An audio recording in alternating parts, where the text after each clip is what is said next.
من نمیفهمم که این چطور اتفاق افتاد. اینو منم نمیفهمم، ولی گریه نکن باشه. فزه چی شده دخترم؟ چرا گریه میکنی؟ چه اتفاقی افتاده؟ پسرم این چه شده؟ چرا گریه میکنه؟ ای بابا جواب بده، چرا حرف نمیزنی؟ این چرا گریه میکنه؟ خدایا توبه، این دخترها اومدن این خوابو بهمون حروم کردن. دخترم یه چیزی بگو دیگه. فقط داره گریه میکنه، حرف نمیزنه. نمیفهمم واقعا. شیزه دخترم، تو از این فزه بپرس چرا داره گریه میکنه، چیزی نمیگه. اون شیزه نیست، من شیزه. اون فزه است، همسر زینه.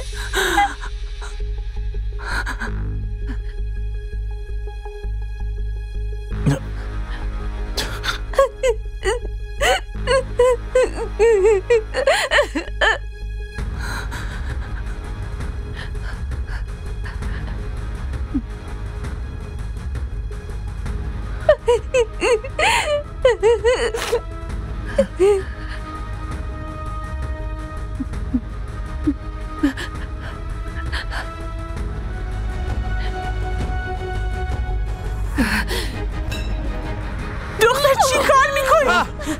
چی کار داری میکنی؟ برای چی این کارو کردی؟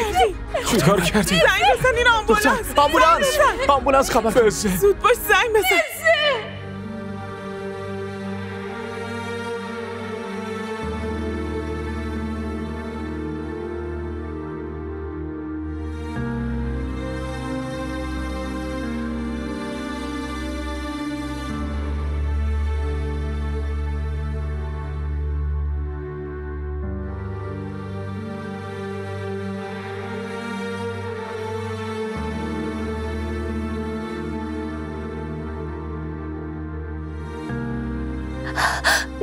فزه، تو حالت خوبه؟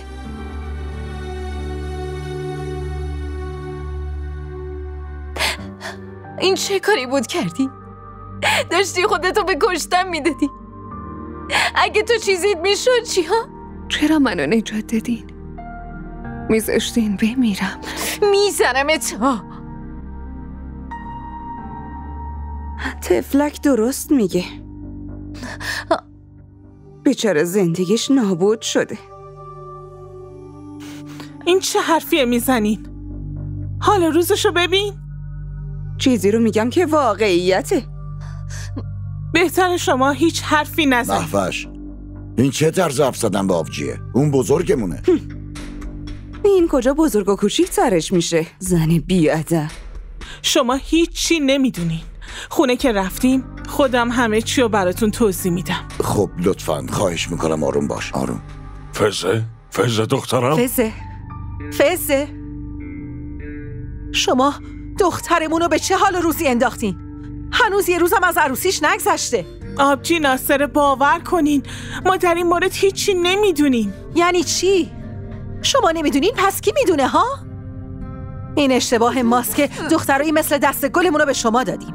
ببینین، این که همدیگر مقصر بدونین هیچ فایده ای نداره. دوره هم میشینیم و یه راه حل پیدا میکنیم. چه راه حلی پیدا میکنین؟ چه راه حلی بگین؟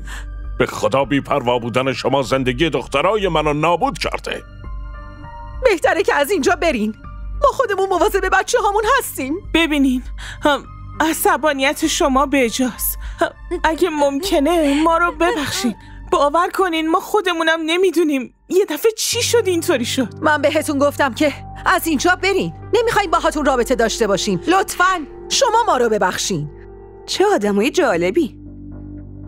با چه آدمایی وصلت کرده بودیم. خدا رو شکر که بالاخره از دست اینجور آدما خلاص شدیم. محوش بیا بریم. فزه دخترم،